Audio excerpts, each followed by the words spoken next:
parle d'athlétisme dans le focus de ce soir. Talou, la sprinteuse, revient de Tokyo. Marie-Josée Talou est de retour de Tokyo.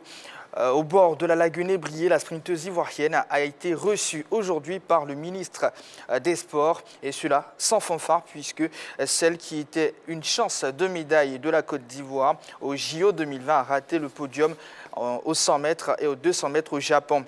Lors des deux finales, elle est tombée sur plus forte, notamment les Jamaïcaines Helen Thompson, Hera et Shelly Ann Fraser, la Namibienne Christine Mboma et l'Américaine Gabrielle Thomas. Alors, voici un tout petit peu, messieurs, on sait tous ce qui s'est passé. Alors, que pensez-vous de cette réception sobre de Talou par le ministre Henri Jot? Vous avez évoqué quand même des attentes de médailles concernant Talou. Malheureusement, que ce soit aux 100 mètres et aux 200 mètres, elle n'a pas pu décrocher ces médailles-là. Puis, elle a été, aux 200 mètres, elle a été 5e, 4e aux 100 mètres. Donc, c'est normal, puisque voilà, cette sobriété en ce qui concerne la réception de Talou, c'est normal que ça se fasse ainsi, parce que, bon, voilà, au-delà, on attendait plus, mais elle ne l'a pas eu, elle n'a pas pu décrocher ces médailles-là, d'où, je dirais, cette petite cérémonie-là pour l'accueillir. Mais je pense que ça serait mieux, ça serait plus grandiose si elle était revenue avec au moins une médaille. Alors, Yellow, quel est votre avis? On comprend le caractère sobre de cette cérémonie-là, contrairement à la cérémonie qu'on a pu observer pour l'accueil de Gbagbi Ruth, celle qui nous a ramené la seule médaille olympique, la médaille de bronze. On comprend que les athlètes concernant l'athlétisme, et j'ai vu tout à l'heure Charlène et d'autres, ont été reçus dans une atmosphère plutôt sobre à cause du manque de médailles. Par contre, j'ai remarqué la présence du CNSE pour apporter un peu de joie dans la salle de réception. Donc, caractère sobre, compréhensif. Enfin, je partage. Vous auriez souhaité qu'il y ait plus d'ambiance? Non, je pense que c'est logique quand même de les recevoir dans la sobriété. Parce que quand même, c'est des athlètes qui sont tristes un tout petit peu. Surtout Talou, qui a manqué à 2 reprises de nous ramener des médailles pour ces JO de Tokyo. C'est une Talou un peu meurtrie qu'il faut pouvoir, j'ai envie de dire, à qui il faut apporter du soutien, du réconfort.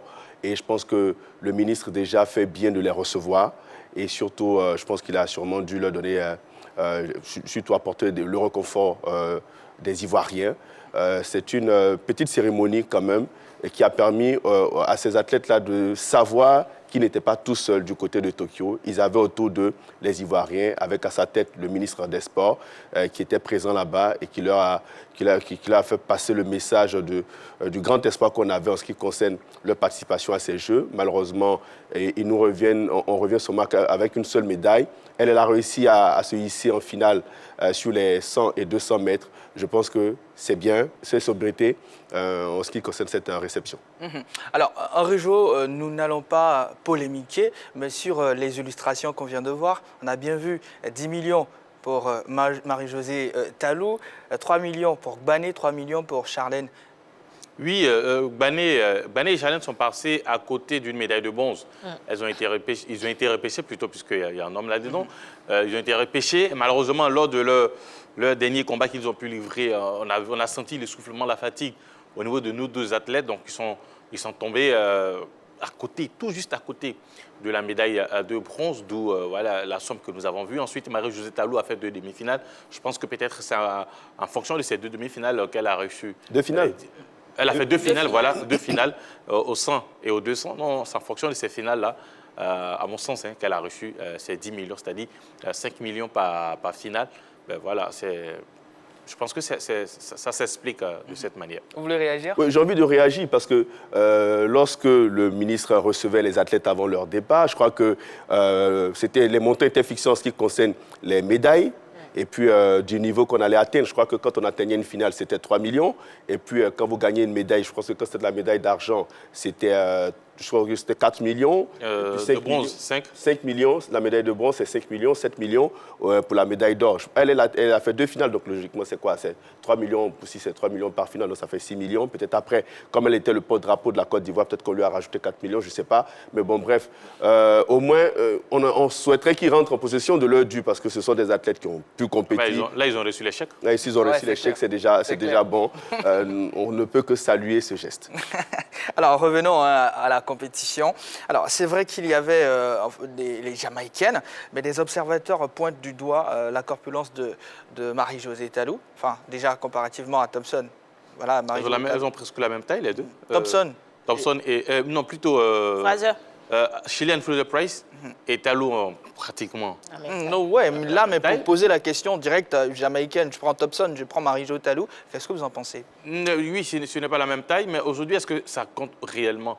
Parce que nous avons vu des champions qui n'étaient pas aussi grande taille. Avant, bien sûr, l'arrivée de Usain Bolt qui est venu, qui a un peu tout mélangé, qui a mélangé un peu les calculs, parce que les gens, au niveau du sprint, on avait plus des hommes pas suffisamment grand détail, mais très robustes et qui partaient très vite. Sauf qu'avec Bolt, qui est très grand, près d'1,90 m, et qui part vite, forcément, les gens se sont posé plusieurs questions. Comment un homme aussi grand arrivait à aller très vite? Maintenant, pour revenir aux femmes, est-ce que c'est la taille ou la corpulence qui fait la différence? Je ne pense pas réellement parce que, comme je l'ai évoqué au début, Chilean Fraser-Price n'est pas aussi grande que ça. Voilà, elle a presque la même taille que Talou. Pourtant, elle a gagné des médailles d'or aux Jeux Olympiques. Même si sur ces Olympiades-là, elle n'a pas pu décrocher l'or, mais elle a quand même figuré, elle a été quand même une figure du sprint féminin depuis pas mal d'années. Donc, moi, je pense que c'est plus le travail qui a payé en ce qui concerne ces athlètes jamaïcaines, parce que on a une sorte de remplacement au fur et à mesure qu'une athlète est vers la porte de sortie, une autre se signale. On a vu chez Chilean Fraser-Price qui a fait les beaux jours du sprint jamaïcain récemment. Quand on sent sa sortie, ensuite il y a Elaine Thompson qui est là. Malgré la présence d'Elaine Thompson, on a Shericka Jackson qui est là, parce que Elaine Thompson, elle a 29 ans. Shericka a 27 ans. Donc, on sent le travail qui est fait et surtout la préparation qui est faite derrière ces athlètes-là. On ne mettra pas ça sur le compte d'un quelconque physique qui serait peut-être en défaveur de notre compatriote. Donc, moi, je pense que c'est plus le travail qui a payé en ce qui concerne les Jamaïcains. Et du coup, ce n'est pas préjudiciable. Non, moi, je ne le pense Yellow, pas. vous êtes d'avis?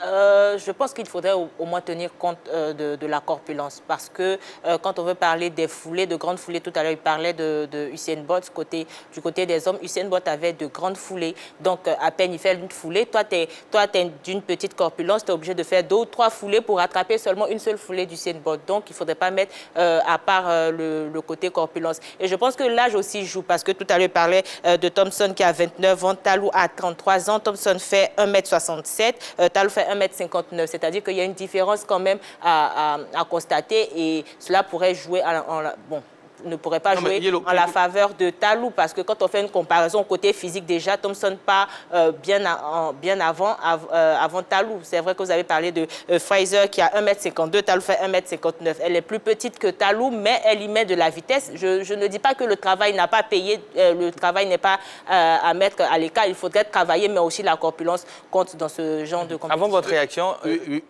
juste ajouter que Chilean Fraser-Price a déjà battu Thompson à plusieurs reprises. Donc, ça montre que la corpulence n'y est pour rien, à mon avis.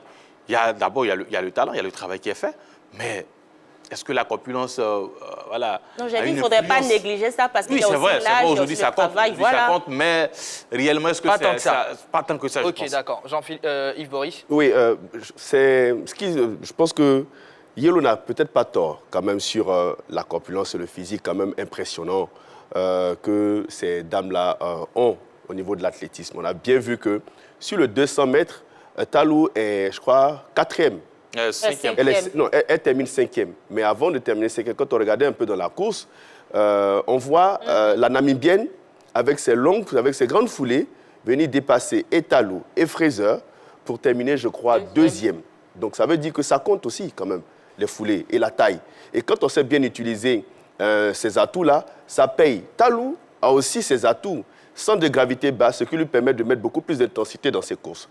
Je le disais avant le 200 mètres, que lorsque Talou prend bien les virages, parce que quand vous êtes grand, vous avez du mal à arpenter les virages. Par contre, quand vous êtes de petite taille, vous avez la possibilité de bien arpenter les virages et de sortir en tête. Mais bon, on ne sait pas ce qui s'est passé en ce qui concerne Talou, raison pour laquelle elle n'est pas sortie en tête des virages. Mais quand vous remarquez bien, les grandes foulées d'Hélène Thompson ont fait la différence. Parce que Hélène Thompson a su véritablement user de cette taille-là pour faire la différence. Donc tout ça aussi, ça compte. Mais néanmoins, il y a aussi le travail qui a payé en ce qui concerne les Jamaïcaines. Elles ont été véritablement performantes. Elles ont démontré qu'elles sont de grandes sprinteuses. Donc, c'est les atouts. Il faut savoir travailler et jouer sur ces atouts. Et je pense que c'est ce qui a fait la différence en ce qui concerne Talou et les autres. Alors, Henri Jo, à 34 ans, Talou a-t-elle encore un avenir dans cette discipline en se projetant justement pour Paris 2024 ? Dans 3 ans, hein. Sincèrement, je dirais non. Je dirais non pour plusieurs... Bon, rapidement, on va essayer de passer en revue les athlètes ou surtout les adversaires de Talou qui sont présents actuellement. Vous avez 2 qui ont 18 ans. Gabrielle Thomas, l'américaine, et Christine Mboma, qui ont 18 ans. Ensuite, vous avez Shauna Miller, la Bahaméenne, qui a 27 ans. Dina Asher-Smith, qui malheureusement, on ne l'a pas vue cette année, mais qui a 25 ans, la Britannique, qui est là. Vous avez Hélène Thompson, qui a 29 ans, et Sherika Jackson, qui a 27 ans. Donc, vous comprenez qu'au niveau du sport, plus l'âge avance, moins vous avez les performances de vos 18 ans, de vos 20 ans. Donc, aujourd'hui, ça sera difficile pour Talou d'aller rivaliser avec ces athlètes dont je viens de donner les noms là, en 2024, parce qu'elle aura 36 ans, pendant que les autres seront peut-être dans la trentaine révolue. Donc, ça sera difficile pour elle, parce que le poids de l'âge va compter, et surtout, la fraîcheur ne sera plus de son côté, ça sera du côté de ses adversaires.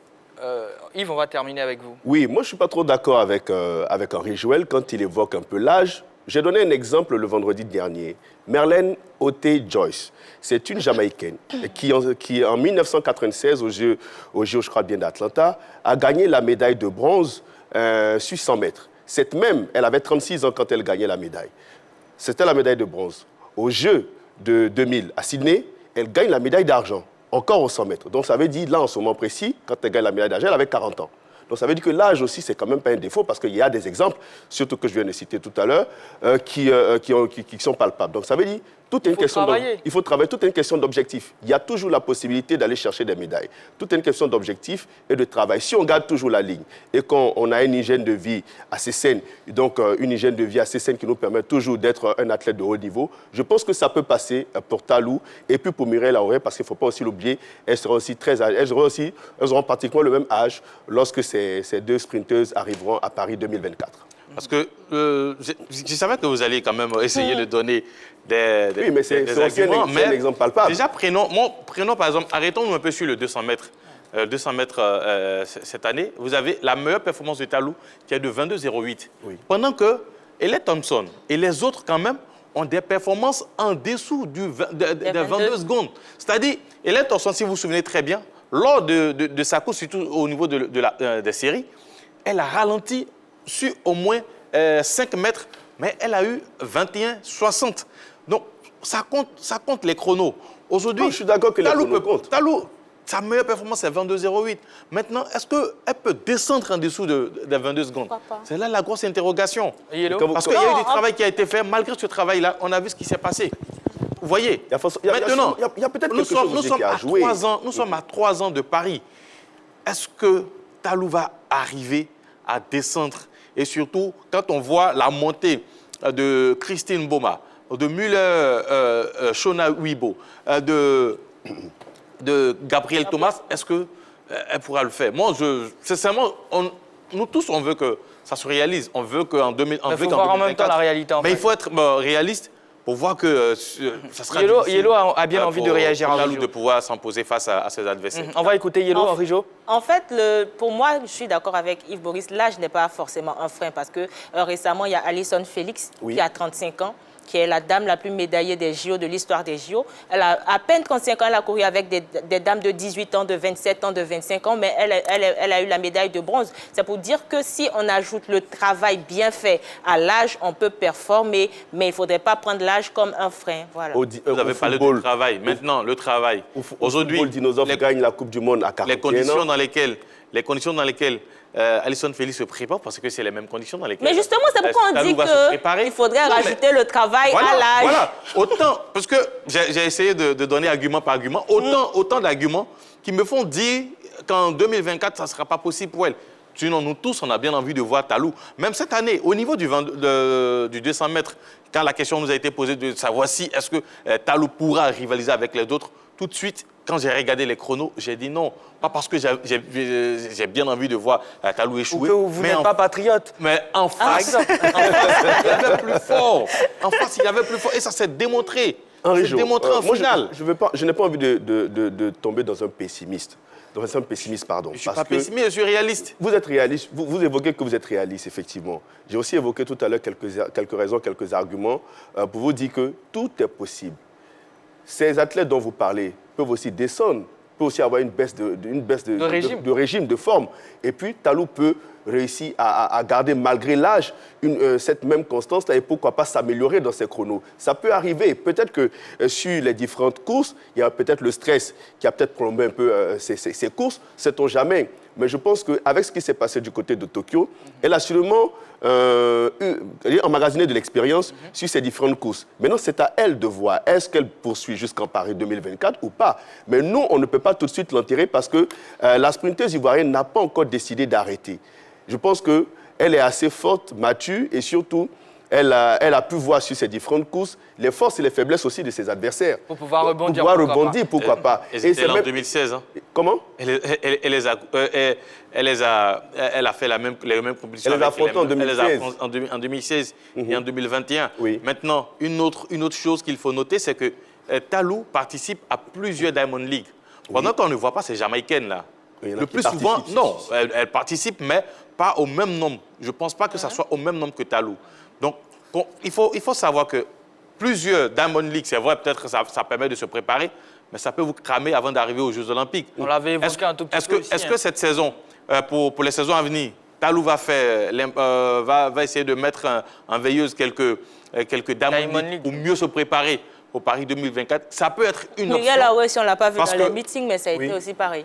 Voilà, ça n'a rien changé. Parce que Muriel Aouré, quand même, il a longtemps qu'elle est présente. Il ne faut pas l'oublier. Donc, en jeu, si on vous comprend bien, c'est une question de stratégie. De stratégie et surtout de préparation. D'accord. Il faut essayer de tout mettre en œuvre pour pouvoir aller rivaliser avec les autres. Ça marche, Henri. Mais est-ce qu'on aura les mêmes moyens que ces Jamaïcaines et que ces Américaines pour pouvoir aller rivaliser? Là aussi, c'est la grosse interrogation.